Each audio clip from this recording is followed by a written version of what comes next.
This is the story of a man named Stanley.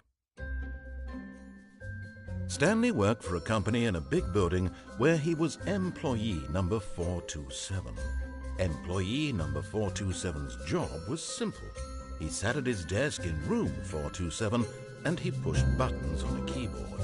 Orders came to him through a monitor on his desk, telling him what buttons to push, how long to push them, and in what order.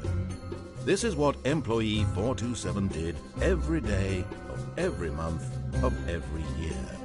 And although others might have considered it soul-rending, Stanley relished every moment that the orders came in, as though he had been made exactly for this job. And Stanley was happy. And then one day, something very peculiar happened. Something that would forever change Stanley. Something he would never quite forget. He had been at his desk for nearly an hour when he realized that not one single order had arrived on the monitor for him to follow. No one had showed up to give him instructions, call a meeting, or even say hi. Never in all his years at the company had this happened, this complete isolation. Something was very clearly wrong. Shocked, frozen solid, Stanley found himself unable to move for the longest time. But as he came to his wits and regained his senses, he got up from his desk and stepped out of his office.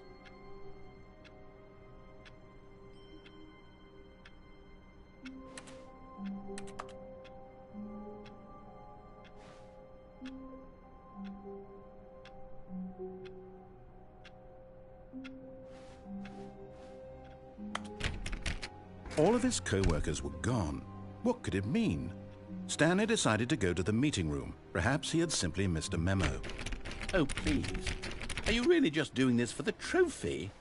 Click a door 5 times? Is that all you think a trophy is worth? No. I can't just give these merits away for such little effort. Oh, good. You notice my sign. Yes, I have something very exciting to show you.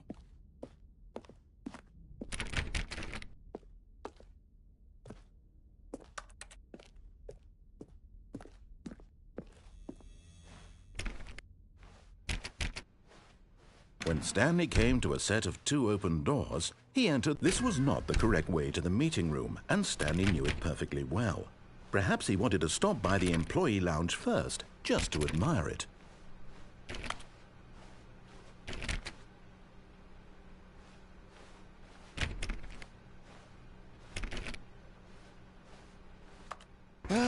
Yes, truly a room worth admiring.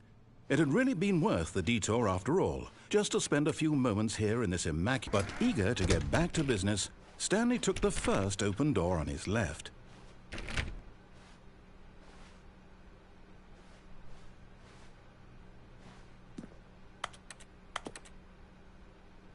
Stanley was so bad at following directions, it's incredible he wasn't fired years ago.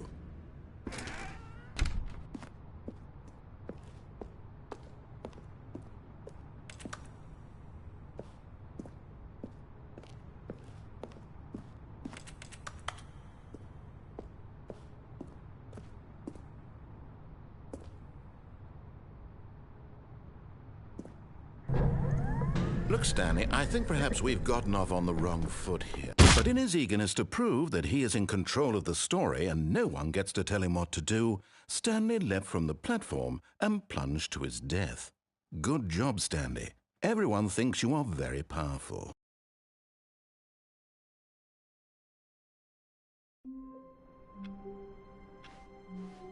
All of his co-workers were gone. What could it mean? Stanley decided to go to the meeting room. Perhaps he had simply missed a memo.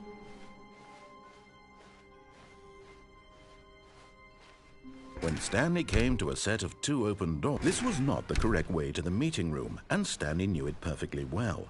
Perhaps he wanted to stop by the employee lounge first, just to admire it. Wow, yes, this room. But eager to get back to business, Stanley took the first open door on his left. And so he detoured through the maintenance section, walked straight ahead to the opposite door, and got back on track.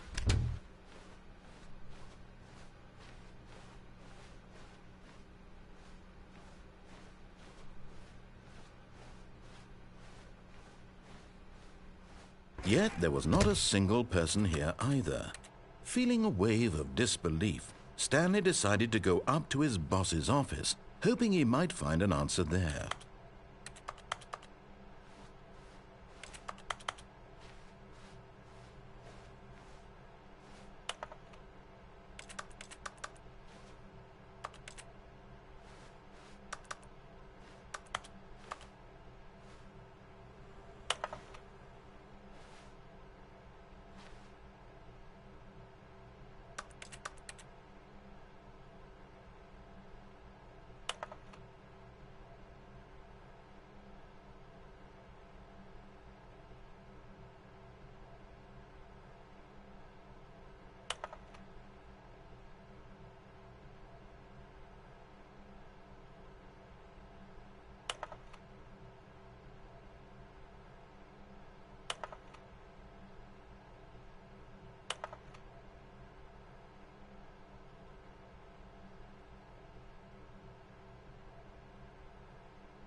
Stanley stepped into the broom closet, but there was nothing here, so he turned around and got back on track.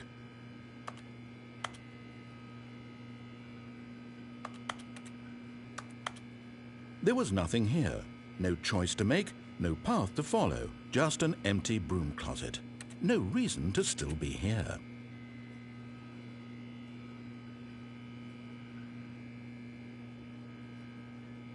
It was baffling that Stanley was still just sitting in the broom closet. He wasn't even doing anything. At least if there was something to interact. Coming to a staircase, Stanley walked upstairs to his boss's office.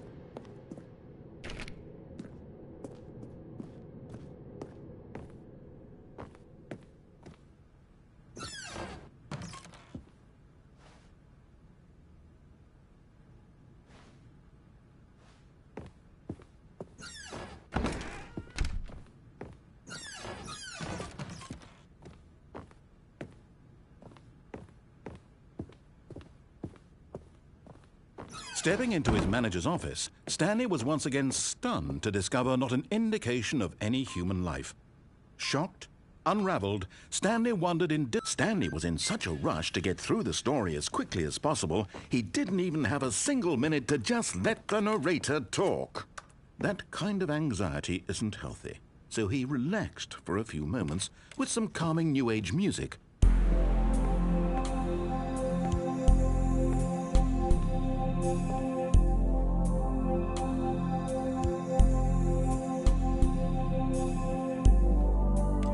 Feeling soothed and rejuvenated, Stanley calmly walked forward into the opened passageway.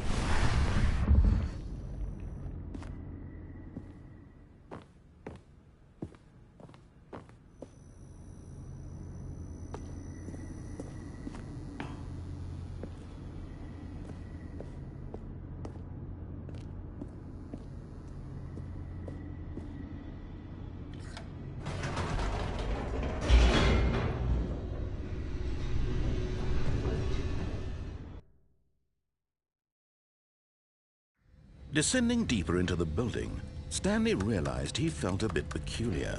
It was a stirring of emotion in his chest, as though he felt more free to think for himself, to question the nature of his job. Why did he feel this now, when for years it had never occurred to him? This question would not go unanswered for long. Whoops, Nope.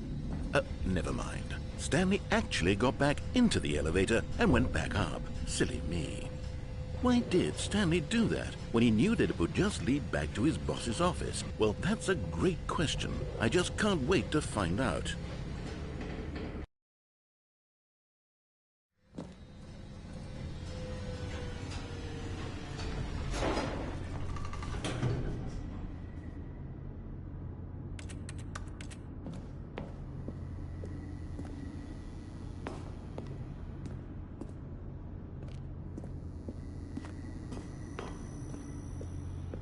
Here we are, Stanley. It's your boss's office. Exactly the way it was before you got onto the elevator. It's still just exactly what it is. What a decision you've made to come up here and look at the office again. This has fleshed out the plot of the story in new and fascinating ways I could have never anticipated. It's that keen eye for storytelling that you have, an incisive rapid fire of critical plot points, one after the other, weaving a rich tapestry of uncompromising narrative. Wow! I'm bolted to the edge of my seat.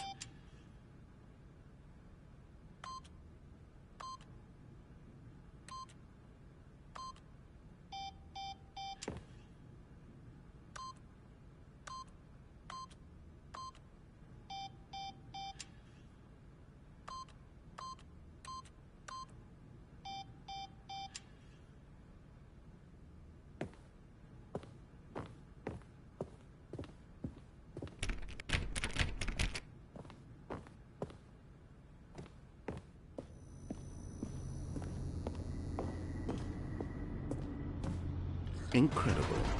Now he's getting back into the elevator and going down again. Ladies and gentlemen, how does he keep coming up with all of this?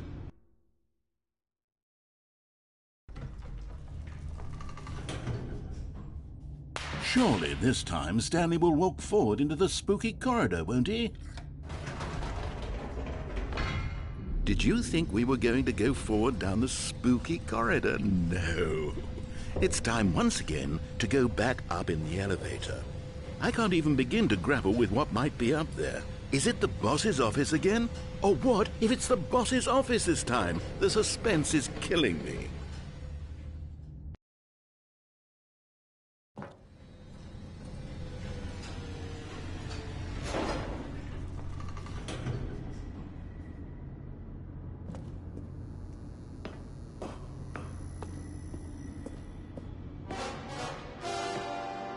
Oh my God, it's the boss's office.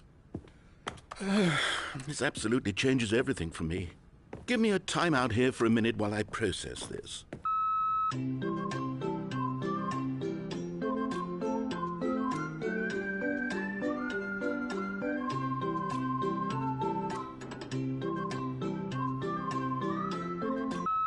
Okay, I'm ready. I'm prepared to embrace this stunning revelation and to move forward with... No, wait. No, I need more time to process.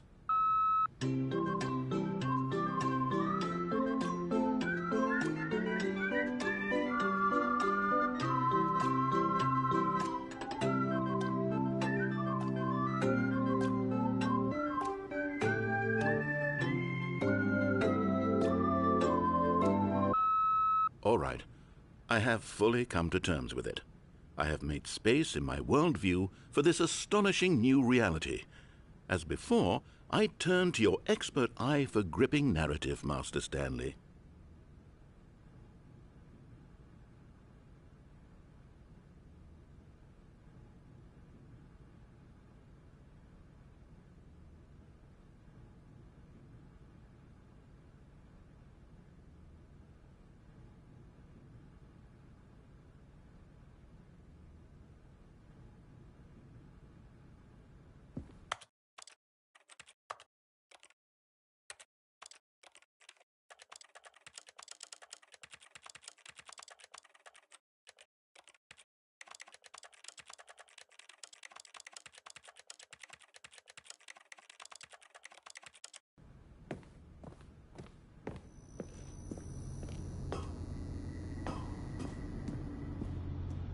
Of course, going back down in the elevator.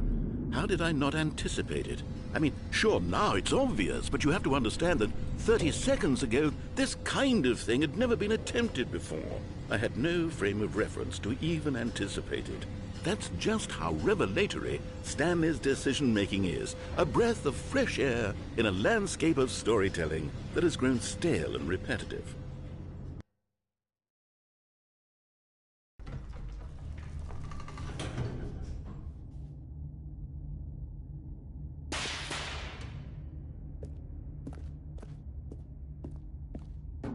Stanley walked straight ahead through the large door that read Mind Control Facility.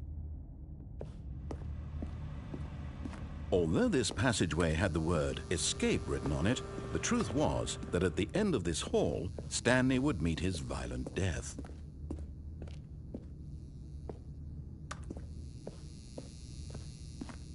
The door behind him was not shut. Stanley still had every opportunity to turn around and get back on track. At this point, Stanley was making a conscious, concerted effort to walk forward and willingly confront his death.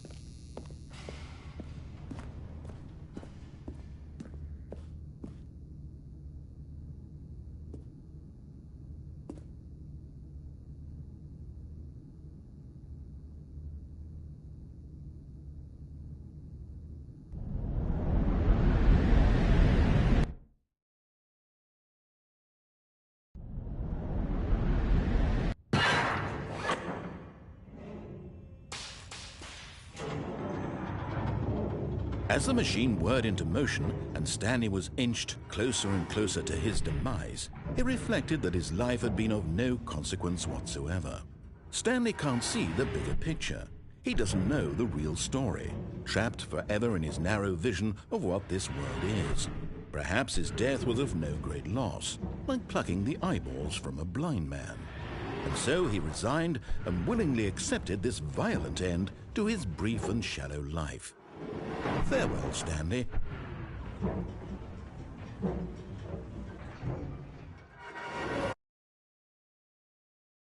Farewell, Stanley, cried the narrator, as Stanley was led helplessly into the enormous metal jaws.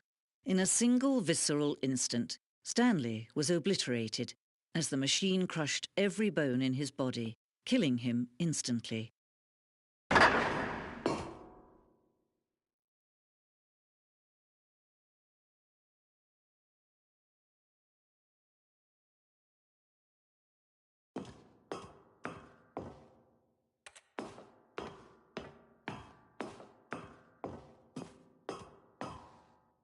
And yet it would be just a few minutes before Stanley would restart the game, back in his office, as alive as ever. What exactly did the narrator think he was going to accomplish?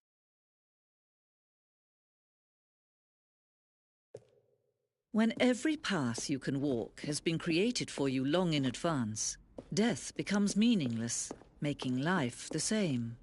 Do you see now? Do you see that Stanley was already dead from the moment he hit start?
And finally, he pushed the number 9. Nothing there.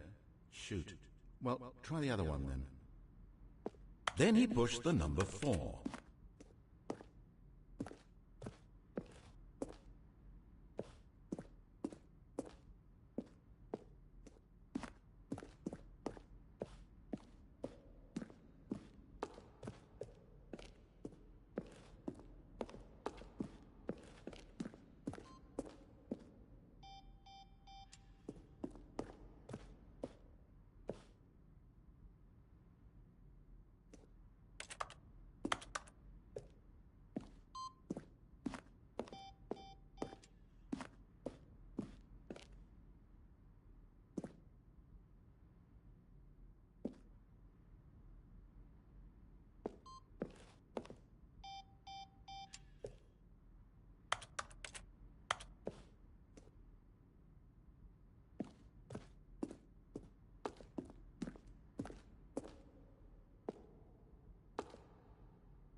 Oh, look at these two. How they wish to destroy one another.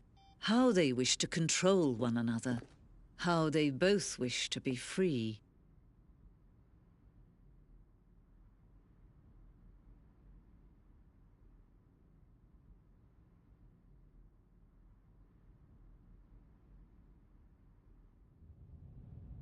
Can you see?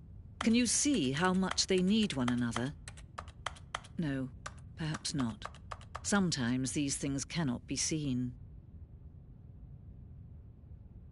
But listen to me. You can still save these two. You can stop the program before they both fail. Turn off your PlayStation. There's no other way to beat this game. As long as you move forward, you'll be walking someone else's path. Stop now and it'll be your only true choice. Whatever you do, choose it. Don't let time choose for you. Don't let...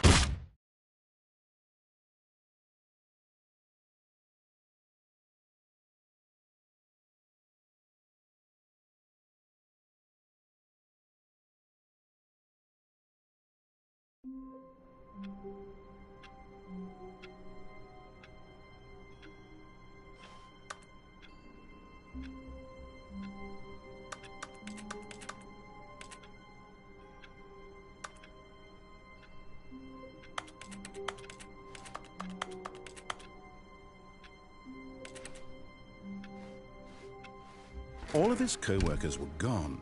What could it mean? Stanley decided to go to the meeting room. Perhaps he had simply missed a memo.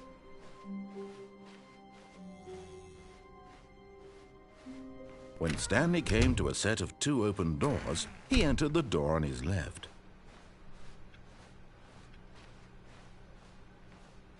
Yet there was not a single person here either. Feeling a wave of disbelief, Stanley decided to go up to his boss's office. Coming to a staircase, Stanley walked upstairs to his boss's office.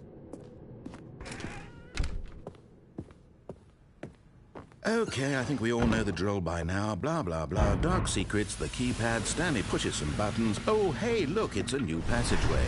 Quelle surprise.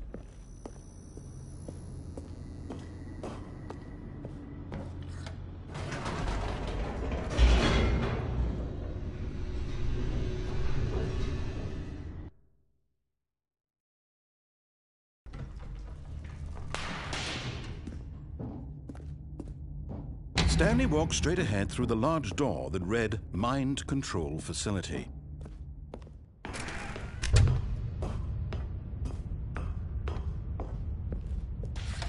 The lights rose on an enormous room packed with television screens. What horrible secret did this place hold? Stanley thought to himself. Did he have the strength to find out?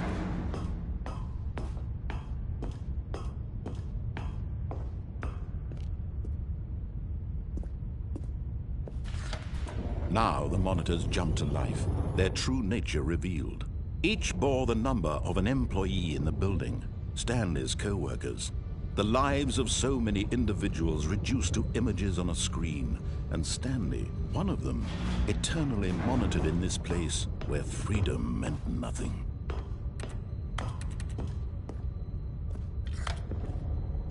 This mind control facility, it was too horrible to believe. It couldn't be true. Had Stanley really been under someone's control all this time? Was this the only reason he was happy with his boring job? That his emotions had been manipulated to accept it blindly? No, he refused to believe it. He couldn't accept it. His own life in someone else's control? Never! It was unthinkable.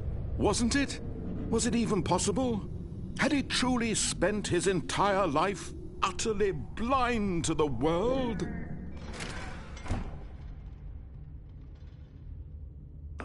But here was the proof, the heart of the operation.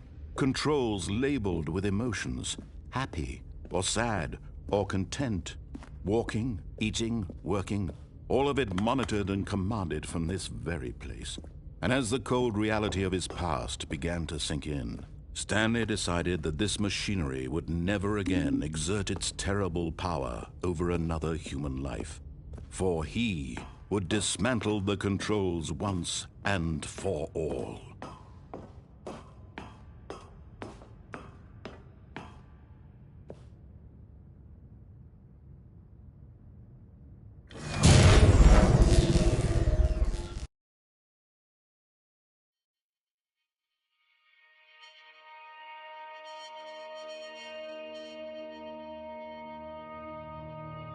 Blackness and a rising chill of uncertainty. Was it over? Yes! He had won! He had defeated the machine, unshackled himself from someone else's command. Freedom was mere moments away. And yet, even as the immense door slowly opened, Stanley reflected on how many puzzles still lay unsolved. Where had his co-workers gone? How had he been freed from the machine's grasp? What other mysteries did this strange building hold? But as sunlight streamed into the chamber, he realized none of this mattered to him, for it was not knowledge or even power that he had been seeking, but happiness. Perhaps his goal had not been to understand, but to let go. No longer would anyone tell him where to go, what to do, or how to feel. Whatever life he lives, it will be his. And that was all he needed to know. It was perhaps the only thing worth knowing. Stanley stepped through the open door. Stanley felt the cool breeze upon his skin, the feeling of liberation, the immense possibility of the new path before him. This was exactly the way, right now, that things were meant to happen. And Stanley was happy.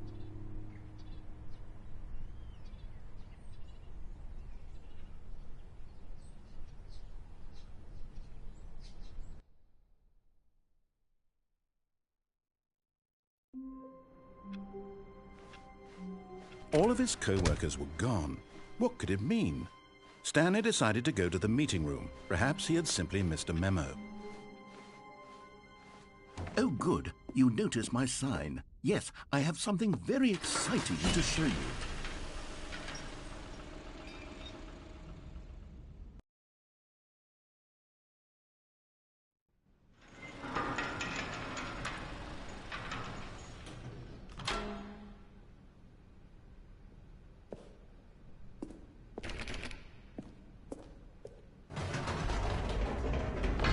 You see, Stanley, I've been reflecting on the Stanley parable and about how roundly disappointing this ultra-deluxe version has turned out to be. The original Stanley parable was a landmark. and any new content for it should live up to that legacy. So forget this ultra deluxe nonsense. I say we take it one step even further. Which is why I'm very proud to announce for the first time ever, the Stanley Parable 2.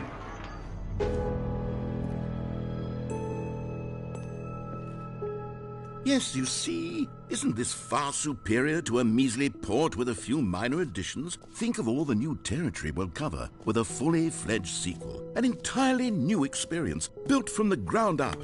Why, there are so many possibilities. It could go in so many different directions. This is what fans have truly been asking for.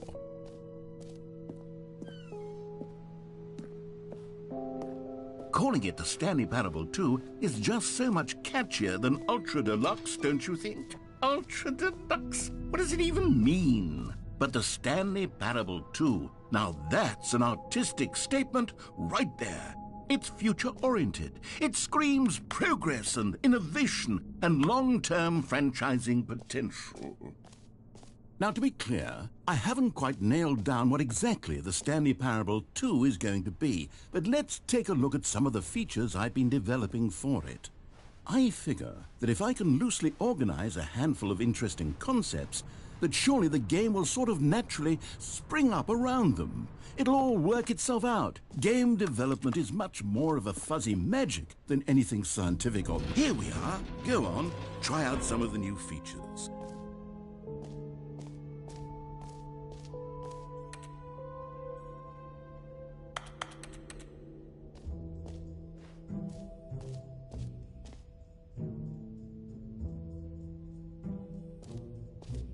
Okay, I'll be honest, I haven't yet decided on this one.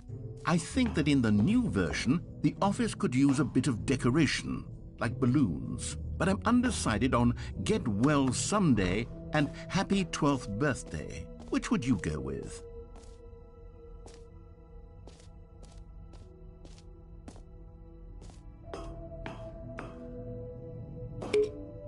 You know, sometimes when you solicit another person's opinion, it makes you realize that you knew which one you actually really wanted all along. Happy 12th birthday, step-niece, it is.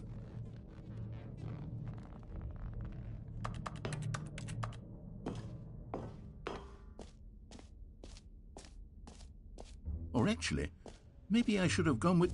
No, I've made my decision, we're moving on.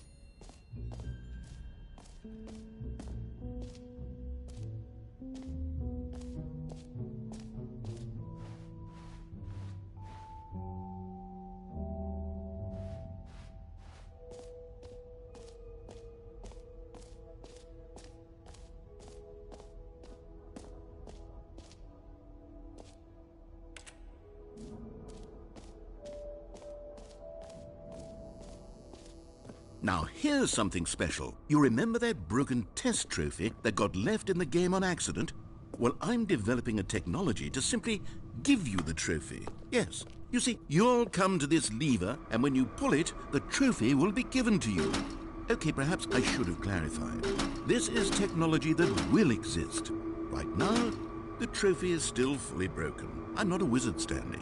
But I guarantee it will be fixed in the sequel to at last satisfy the hordes of ravenous fans all over the world who have been uproariously demanding this feature. Gamers, we hear you, and I promise it will happen.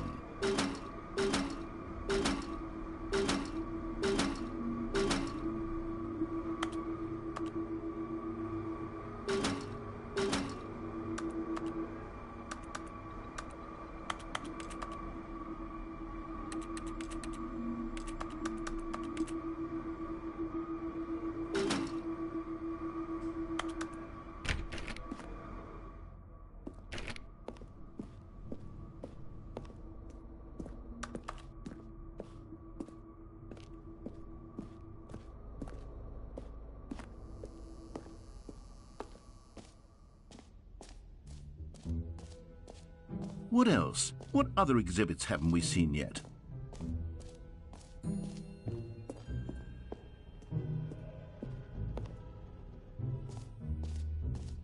Ah, collectibles. Now it's a real video game. In the Stanley Parable 2, you'll run around gathering up these miniature Stanley figurines. And what's truly innovative is that there will be no reward for collecting all of them. I don't want to stifle the intrinsic joy of watching a number go up. You simply collect all of them, and then you move the hell on with your unremarkable life.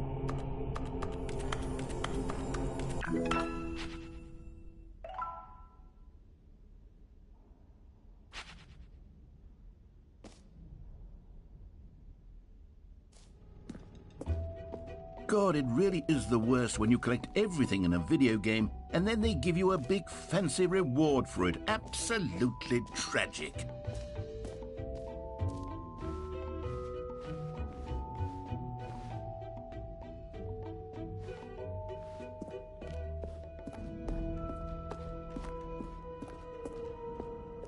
Oh, goodness, Stanley, this is fairly awkward.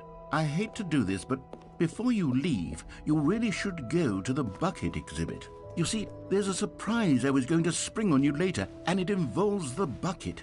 And I really do hate to break the illusion, but it's important that you go see the bucket, okay? All right, I'll get out of your hair now. You know what? Let's bring the jump circle back for Stanley Parable 2 as well. Oh, wait. You already spent all your jumps the first time we saw the jump circle. Oh, well. I suppose it can just be a nice decorative piece, then.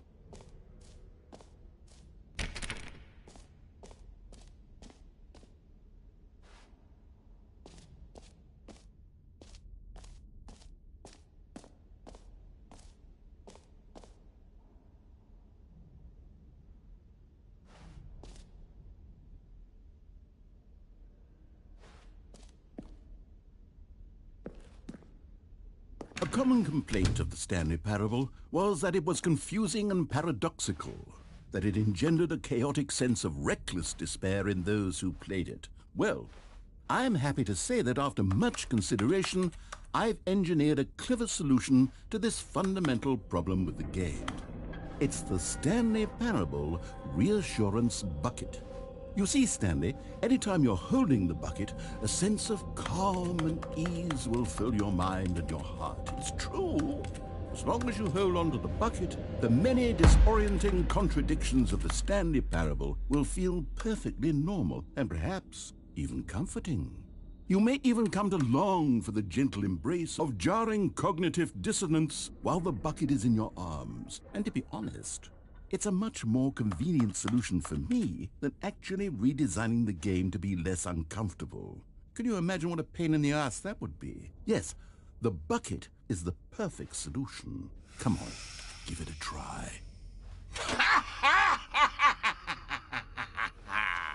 Can you feel it? The glow of comfort, even in the face of crushing despair, must already be sweeping through your body. And in fact, can I say that I do believe the bucket lends you an air of charisma as well? I think that just holding it has made you the slightest bit more attractive as a person. The benefits of the bucket seem to go on, don't they? All this and more await you in the Stanley Parable 2.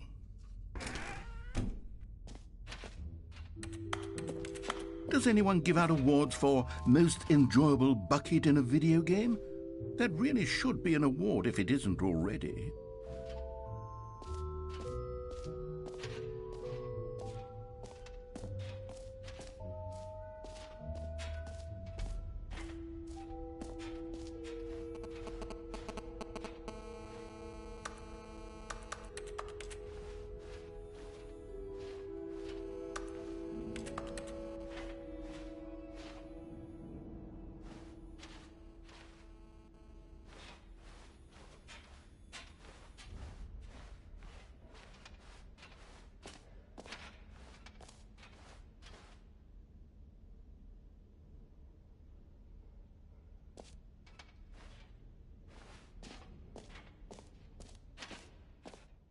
For the Stanley Parable 2, I asked myself, what do players really want?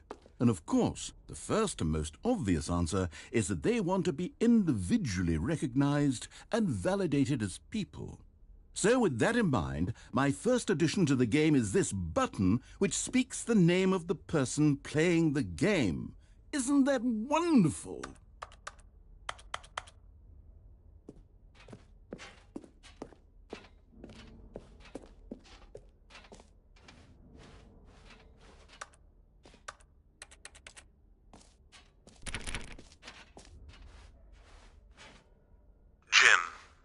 Sorry, I should have clarified. Right now, the button only says the name Jim. But of course, in the final game, this button will say your name, whatever name that is. Here, let's have you role-play as Jim to really simulate the full experience of this feature.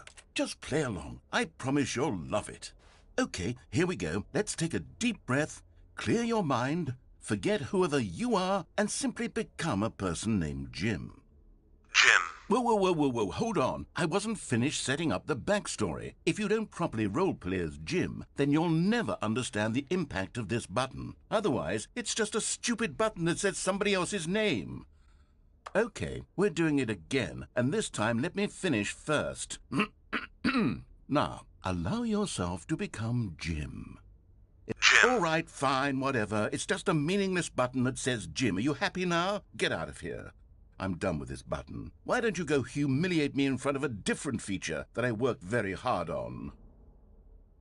Jim. See, if you'd only played along, that would have been your name the button says, but no. Instead, I can't even think about it. I'm taking the Jim button away. Jim. Jim. Jim.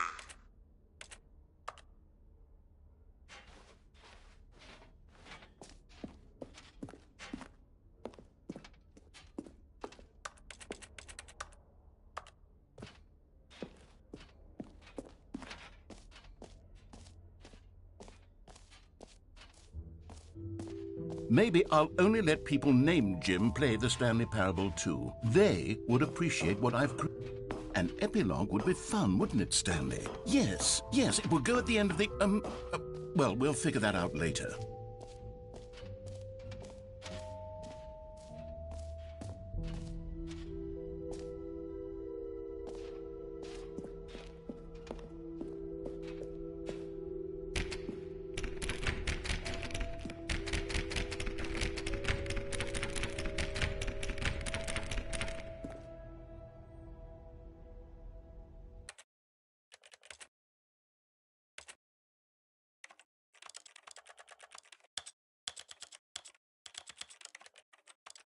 This is the story of a man named Stanley.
Stanley, here's an idea that I'm truly fond of. It's never been done before in a video game. This is, in fact, a hole that you can fall down forever. That's right. Infinite falling. You can fall until the end of time, if you like. A stunning leap forward for video games as a medium.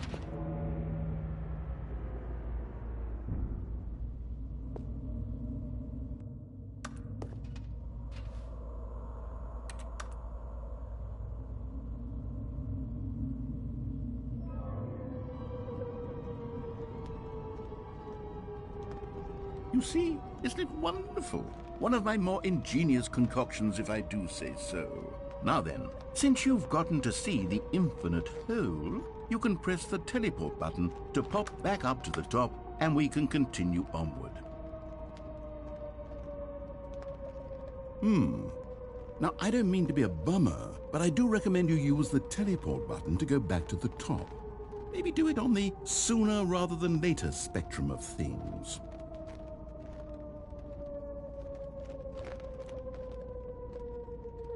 Okay, Stanley, I don't know quite how to say this tactfully, but it's possible that I slightly exaggerated the infinite nature of the hole. Is it a very, very deep hole? To be certain it is. It's an extremely deep hole. I don't want anyone to say that it isn't an astonishingly deep hole. It is. Is it infinite? Well, that sort of depends on your definition of infinity. From one perspective, the infinite is merely philosophical in nature. It's more of a... Okay, well, good for you. You found the bottom of the hole. You found me out, Stanley. I'm a liar and a cheat, and you're so clever. Look, I think the issue here is just that you're unusually fascinated by falling. What normal person actually wants to fall infinitely? I figured the hole was as deep as anyone would actually need. Don't you put this on me. Maybe you're the problem. Look, things got a little heated there. I think we both said some things we didn't mean. Why don't we just put all this behind us and agree to just call the hole mostly infinite? If that works for you, then go ahead and press the teleport button to warp up to the top of the hole and we can move on. I'll just be up here when you're ready.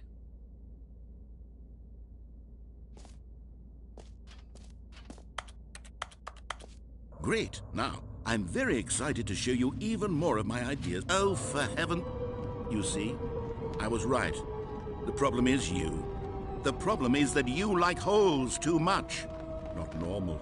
A normal person would have said, yep, that's an infinite hole right there. Goes on forever till the end of time. Don't need to see it all, but not you. Oh, no, no, no, no. You have a weird sort of... Oh. Did the hole seem even shorter to you this time? I couldn't help but feel like you spent a little less time in there than you did before. I mean, admittedly, I didn't make an infinite hole, but I didn't think it was that not infinite. Well, I suppose once again there's nothing to do here. If you decide you've had enough of the hole, you can hit the teleport button and come join me up above. Had enough? I'm positively thrilled. Gosh, how could I have guessed? You're back in the hole. If this starts to become a thing where... Wow. Okay. Yes. I'm starting to become extremely certain that the hole is not only not infinite, but that it's growing steadily less and less infinite. I suspect that I'm starting to hit the point where it's no longer feasible to call the hole infinitely deep, even by the lax overall standards for accountability and marketing. What's going on here? Stanley, I have no explanation for the uncertain nature of the hole's length. Here, let's try something. Let's pop back up to the top, and we'll see if it gets any shorter. Well, there it is. How is this still appealing to you? I know you're obsessed with holes, but at this depth, I just can't see this scratching the itch. Oh, who am I to judge? You just do whatever it is you're here to do and hit the teleport button when you're ready to move on. Is the, teleport button not working? You sure? Well, I mean, I really don't have an explanation. Still nothing? Well, I suppose there is one thing I can do to fix this. I'm out. Goodbye, Stanley. You couldn't bear to be away from the hole, and now you'll get more time with it than you could ever have asked for. It's a win for everyone. You get to be with the hole, I get to do literally anything else. Take care, Stanley. I hope you and the whole have a wonderful rest of eternity together.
My head's stronger. Now you're no longer using up this space of mine. My head's stronger. Now you're no longer using up this space of mine. My head's stronger. Now you're no longer using up this space of mine. My head's stronger. Now you're no longer using up the space of mine. My head's stronger. Stanley! You're no Stanley! Oh, good, you're awake. It seems you had sort of dozed off there, drifting away into dreamland. But we can't have that, Stanley, because this hole is just so darn fascinating that I want you to be wide awake for every second of it. You don't want to miss a single moment. So how about if I just pop in from time to time and wake you up to keep you really, truly focused on the hole?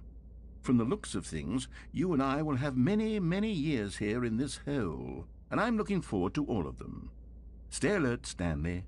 I'll be back. Toodle-pip.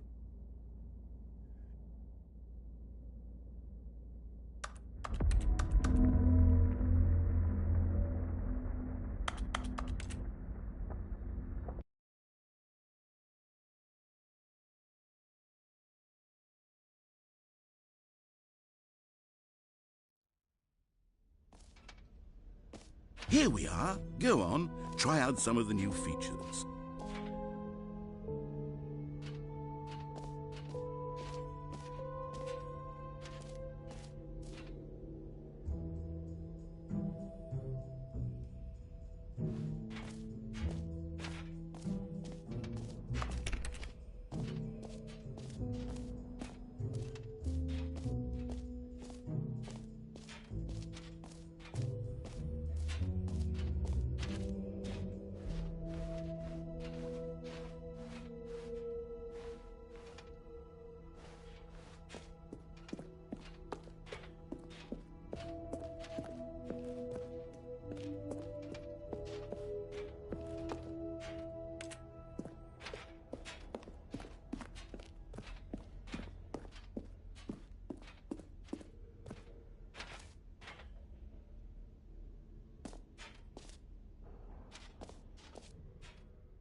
So, Stanley, what do you think?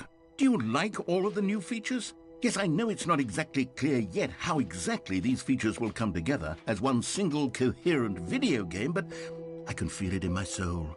It's going to work. There's definitely a good game in there somewhere. Say, let's do an experiment.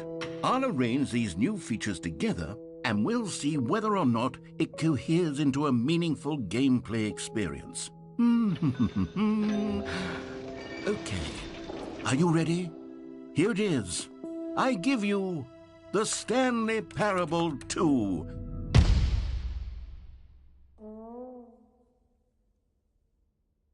I mean, there's potential here, right? It's sort of... Okay, never mind. Hold on, let me do a different arrangement.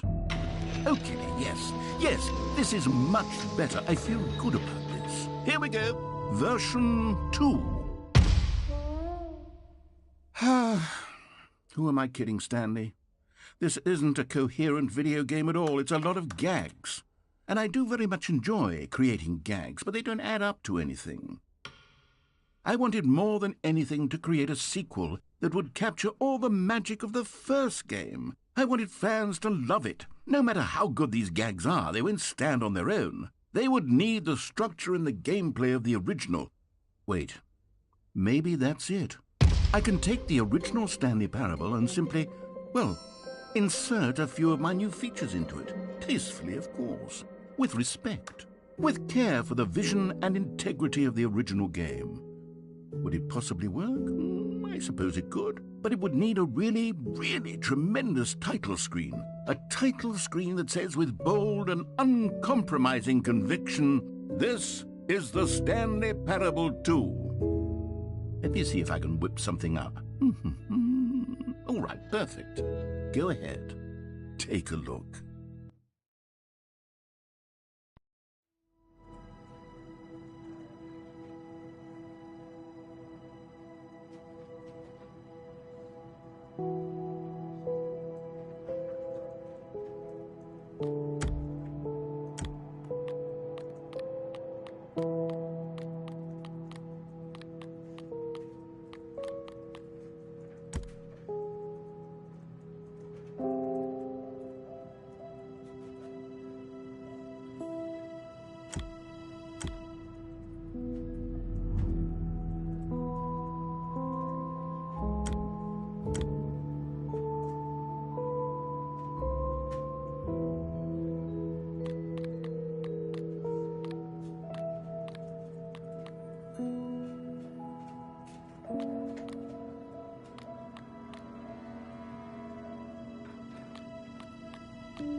All of his co-workers were gone. What could it mean? Stanley decided to go to the meeting room. Perhaps he had simply missed a memo. Stanley picked up the bucket.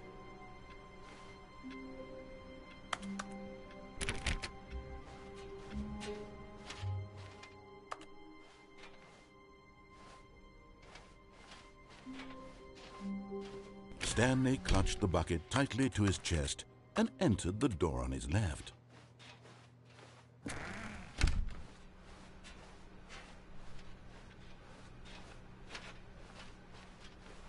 Still no one was here. Stanley needed the bucket's warmth and comfort now more than ever. Perhaps his boss's office was where he'd find answers. Oh, Stanley, can you feel it? The broom closet. It wants the bucket. You can feel that, can't you? The aura of jealousy? It's as clear as day. This broom closet believes it deserves the bucket. I can really feel it now.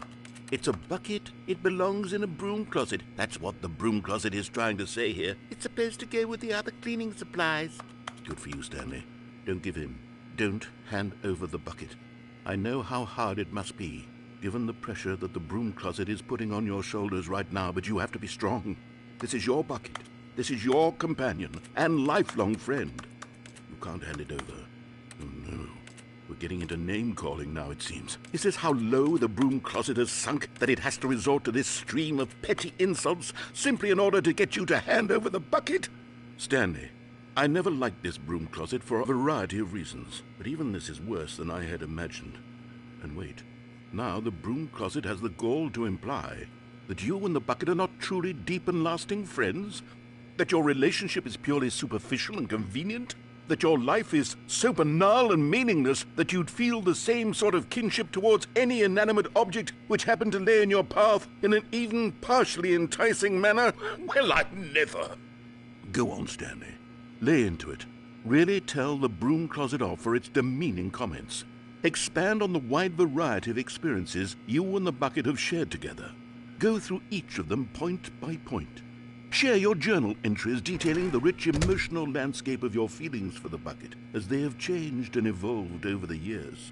Let him have it.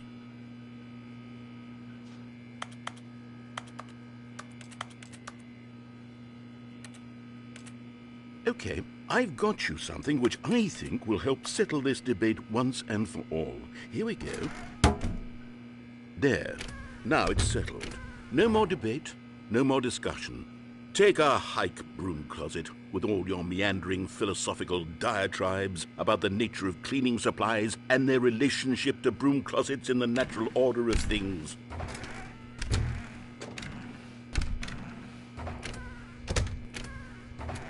All right, I've got a second sticker back here, and I'm going to slap it on as well because I think it's appropriate.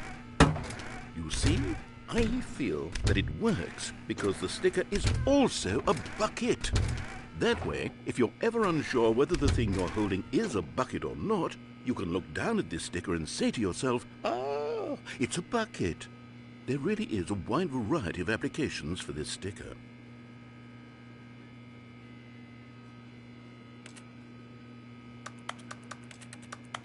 You know what?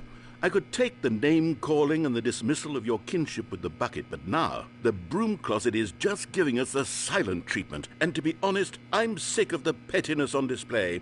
You can stay here all you like, but I've had it with this impetulant room of cleaning supplies. Easily the most childish such room I've ever been in. I'll see you outside, and we can get on with the story about you and your bucket.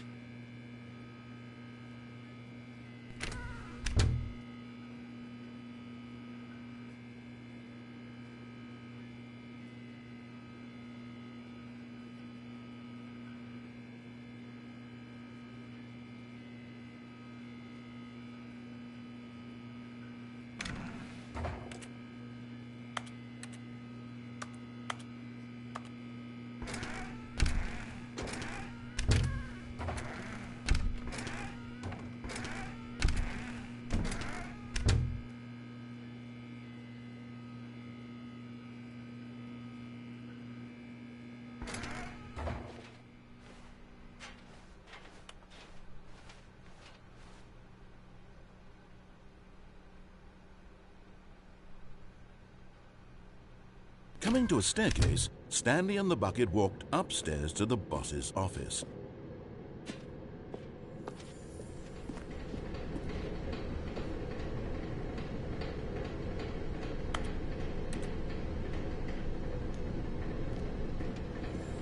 You found one of them. One of the miniature Stanley figurines. Remember, No reward for collecting all of these, only the intrinsic pleasure of a job well done. You can't buy that sort of happiness, Stanley. God knows I've tried. So, I implore you to savour each and every moment you come across one of these beautiful figurines.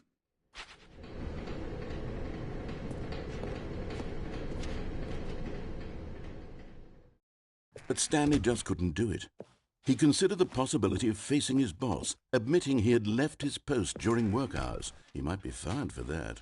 And in such a competitive economy, why had he taken that risk? All because he believed everyone had vanished? His boss would think he was crazy. And then something occurred to Stanley. Maybe, he thought to himself, maybe I am crazy.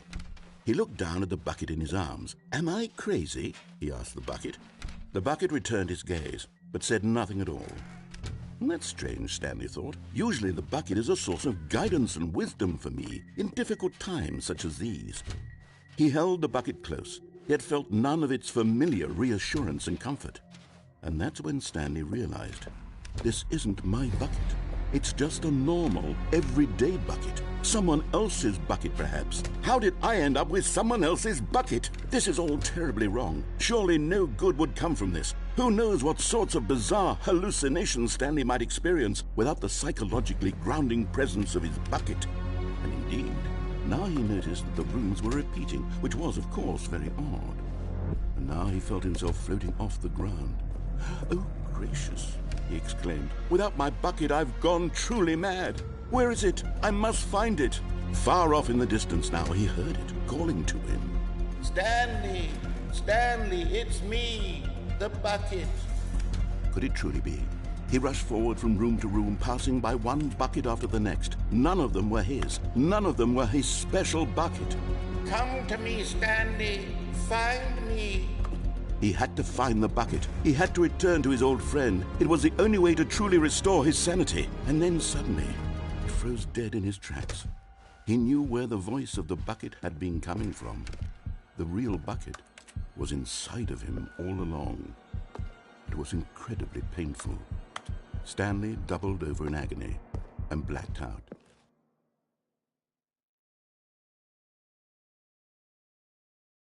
This is the story of a woman named Mariella. Mariella woke up on a day like any other. She arose, got dressed, picked up her bucket of comfort and security, and walked to her place of work. But on this particular day, her walk was interrupted by the body of a man who had stumbled through town, talking and screaming to himself, and then collapsed dead on the sidewalk. Right away, she knew what the problem was. This man had no bucket. Of course he'd gone mad, ranting and raving about a narrator describing all of his actions and how everything is predetermined and free will is an illusion and it's all just a video game. It could all have been prevented if only he'd taken his bucket with him. Perhaps he didn't even realize he'd forgotten his bucket at home in the first place. How cruel the world can be, Mariella thought, and she hugged her own bucket even tighter. But of course, she had no time for this. There were a myriad of confusing problems she would soon have to confront at work, for which her bucket would provide absolute guidance and total clarity on everything. Heck yes, she thought to herself, my life kicks ass. And she backflipped all the way to work.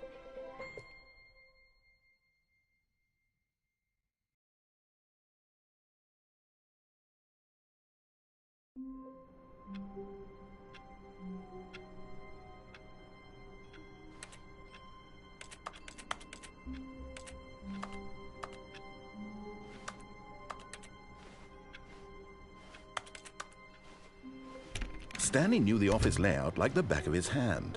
It was only a matter of time before he found the others, wherever they were. Just a matter of time.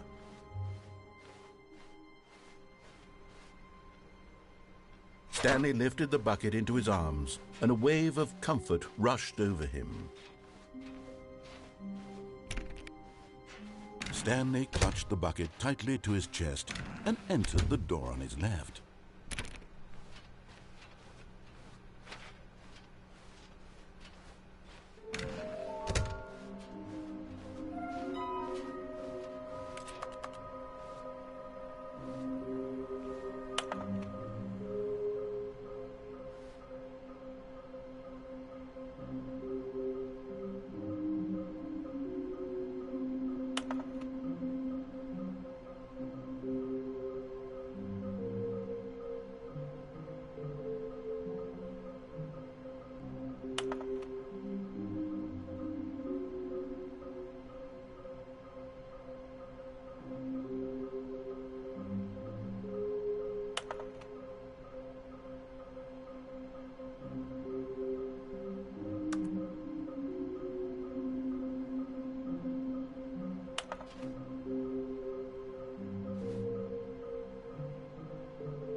Stanley, we must move on from this broom closet, simply because I have no remaining stickers. If I did, you can guarantee we'd be in here for hours.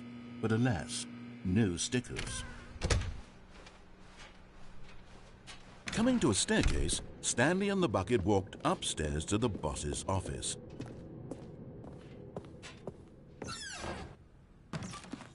Another miniature Stanley figurine. This, there really must be a snappier name for these things. What about mini-stands? Stanley figs? Or what about Stanlerines? Yes, I think I like that. Another Stanlerine under your belt.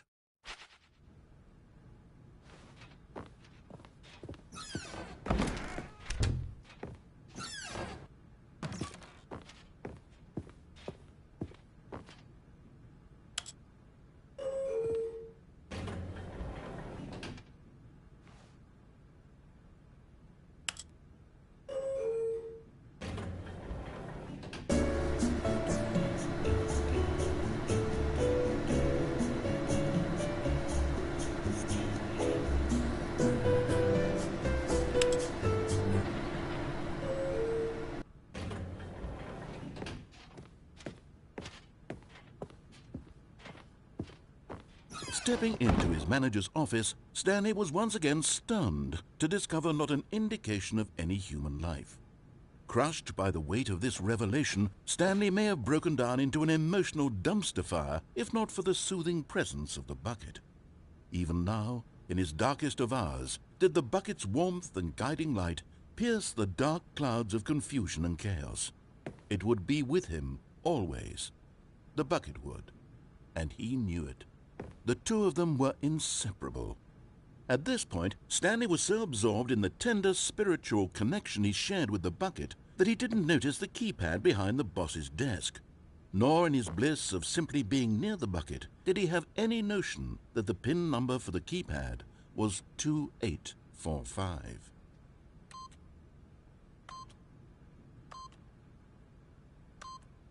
But Stanley guessed the correct code by sheer luck. Was it that the bucket knew all along? Was the bucket guiding him? Yes, this is certainly the most logical explanation.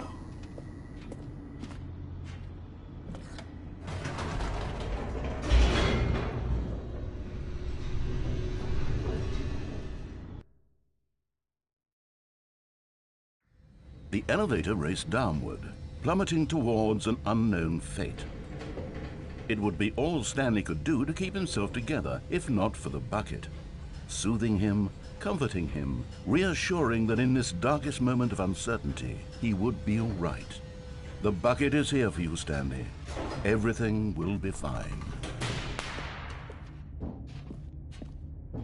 Stanley and the bucket walked straight ahead through the large door that read, Mind Control Facility.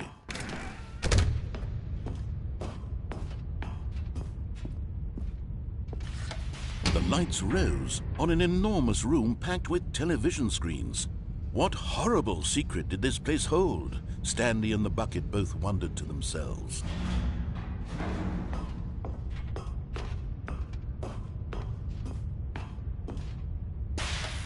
The monitors jumped to life, and Stanley nearly dropped the bucket in shock.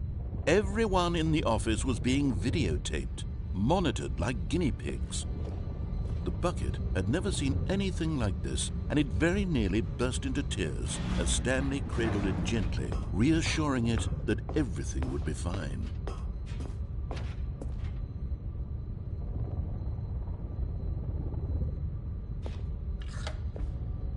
Was the bucket under the mind control facility's influence as well? Had the bucket been told to do things it didn't wish to do? What kinds of things does a bucket want to do or not want to do in the first place? These questions raced furiously in Stanley's feeble mind. No! He screamed into the bucket. He couldn't accept it.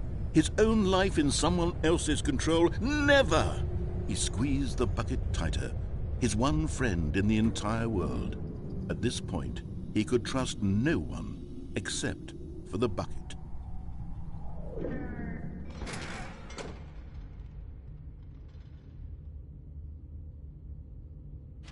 But here was the proof.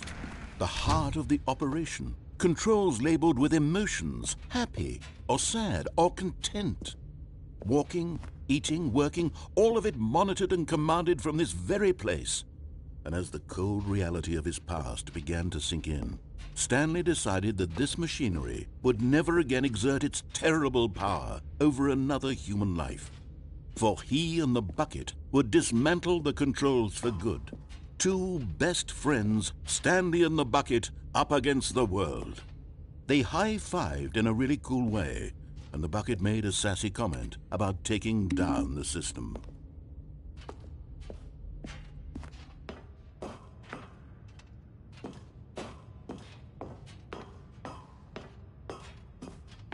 When at last they came to the source of the room's power, Stanley and the bucket knew it was their obligation to put an end to this horrible place and to everything it stood for.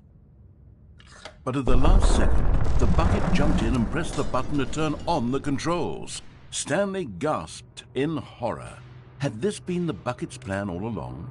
To take over the machine and claim the power for itself? How could the bucket have betrayed him like this? Stanley was prepared to throw the bucket away in disgust when suddenly an image appeared upon the enormous screen. Birds. Silly, silly birds. The control buttons became active again.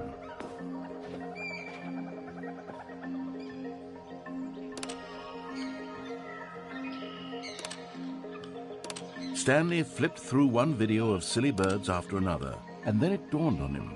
This wasn't a mind control facility at all. It was a facility for monitoring and surveilling silly birds all over the world. The mind controls were only a facade to disguise its true intentions. Had the bucket known this all along? Stanley marveled at the metal genius in his hands, the one who had pointed him towards this incredible discovery. Stanley and the bucket never found freedom because they spent the rest of their lives here in this place, flipping through live streams of the silliest birds imaginable. Of all the possible paths his life could have taken, this one was surely the best. And Stanley was happy.